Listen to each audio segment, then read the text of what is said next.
Ok, bom dia. São 2 horas agora e 40 e pouco.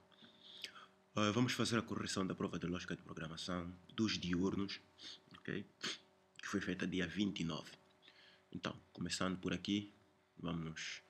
A primeira questão, né, diz: escreva 15 palavras reservadas, né, que estudaste. Nesse caso, vamos falar de 15 instruções, né, usadas em lógica de programação, tipo, vou só listar aqui algumas: o início, o se, o sinal, o então, o fim se, uh, inteiro, constante, real, lógico, verdadeiro, falso, um, o para, o de, até, aumentando, já falei 15, mas isso pode ir, né? Acredito que temos aí um monte de palavras reservadas e nós podemos usar elas. Mas essa pergunta não era para responder, porque nas notas, né, temos aqui uma nota que diz que não é permitido responder à primeira questão. Ok? Então, isso é usado para vermos se os estudantes estão atentos e se os estudantes conseguem ler a prova toda. Ok? Mais ou menos por aí. Feito isso, vamos para a segunda questão e a última da prova, ok? A biblioteca do campus universitário da Universidade Agostinho Neto recebeu uma doação de aproximadamente 2.000 livros e pretende disponibilizá-los imediatamente para auxílio, né, auxiliar nas identificações dos estudantes. Para tal, precisa-se de uma organização que facilite a identificação dos livros nas prateleiras. Isto é, cada livro tem lembrem desses elementos, tem o título, número de identificação, número de edição, número identificador e o nome do autor, ok? Todos os livros deverão ser armazenados em uma prateleira que tem a dimensão 10 por 200. Multiplicando esses dois números, acredito que dá 2.000. Onde cada posição deve ter apenas um livro que será identificado pelos seus índices. A partir desse elemento, estamos a dizer que a prateleira terá a dimensão 10 por 200, já estamos a falar de duas dimensões, ok? Em programação, logo podemos aí ver que será uma matriz de 10 por 200, ok? Então, realça mais esse conceito quando falamos que a partir daqui, tá vendo? Onde cada livro, né, ou onde cada posição deverá ter apenas um livro, ok? Nesse caso, dados de um livro, que será identificado pelos seus índices. Então, o índice para as linhas e o índice para as colunas. A primeira questão, que vale 1,5, diz: criar um tipo de dado abstrato que suporte as informações do livro. Nós sabemos que tipos de dados abstratos são tipos de dados definidos pelo programador. Se são tipos de dados definidos pelo programador, em lógica de programação, os tipos de dados definidos pelos programadores que nós aprendemos são os registros. Então vamos no nosso interpretador SPA Pro, ok? E vamos criar a, o nosso vamos responder a primeira questão, que é a criação do registro livro, ok? Então, venho aqui a palavra-chave: registro livro. Os campos serão esses, depois fim, registro. Aí deve estar se perguntar como é que esses campos apareceram. Sim, eu fiz uma cópia do que estava escrito lá no enunciado. Só separar aqui os dados, não é da edição, número, claro, sem acentos, na regra de declaração de variável, número identificador e nome do autor. Então, o título,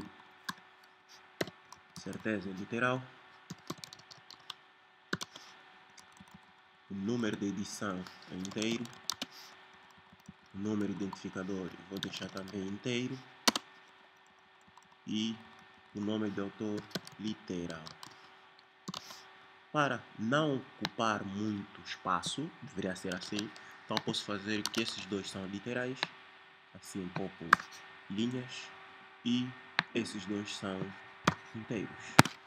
Feito isso, tenho o registro criado.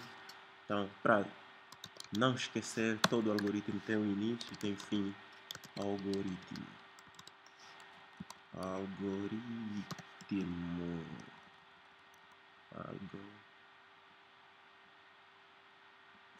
o que é que faz?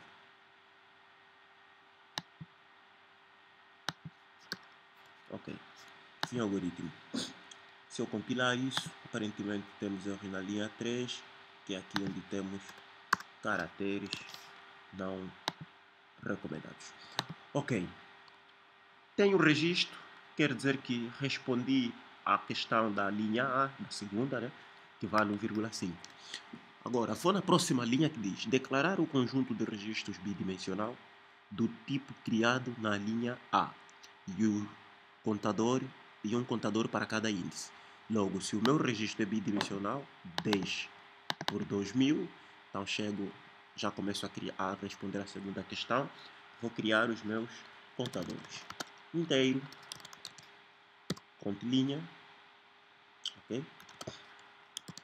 E conte coluna. Conte L e conte C. Ainda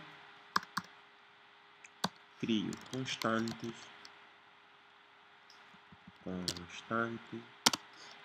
tipo inteiro, chamado linha. Se nós olharmos aqui, linha é com 10 e coluna, eu posso já colocar aqui no plural para ser mais simples, e colunas com 200.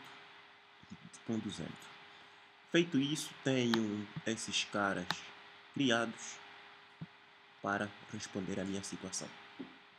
Então, na próxima linha tenho criar a função que verifica se a prateleira está vazia.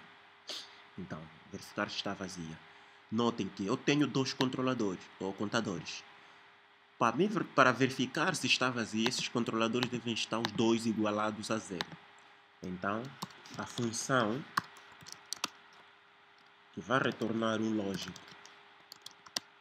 vou chamar de is vazia, vai verificar se o conte linha for igual a 0 e o conte coluna for igual a 0, então vou retornar verdadeiro. Se não forem iguais a 0, quer dizer que é falso. Vou retornar falso. Depois, fim, função. Então essa será a função que vai verificar se está vazia. Agora, a próxima vou criar a função que verifica se a minha prateleira está cheia. Então, esta função vou aproveitar para não escrever mais, então vou colocar aqui cheia. E aí eu vou verificar se o meu contador já é igual ao tamanho de linhas e o contador de coluna está no tamanho de colunas. Então, para estar cheia, o contador de coluna deve ser igual ao número de colunas e o contador de linha igual ao número de colunas. Isso vai retornar que está cheio, se for verdadeiro, e falso, quer dizer que não está cheio. Feito isso, estou preparado para fazer as minhas próximas funções, ok? Então essa aula vai parar por aqui. Na próxima vamos dar sequência, já vamos criar a função que efetua a inserção de um livro. Ok? Efetua a inserção de um livro, caso exista espaço. Obrigado.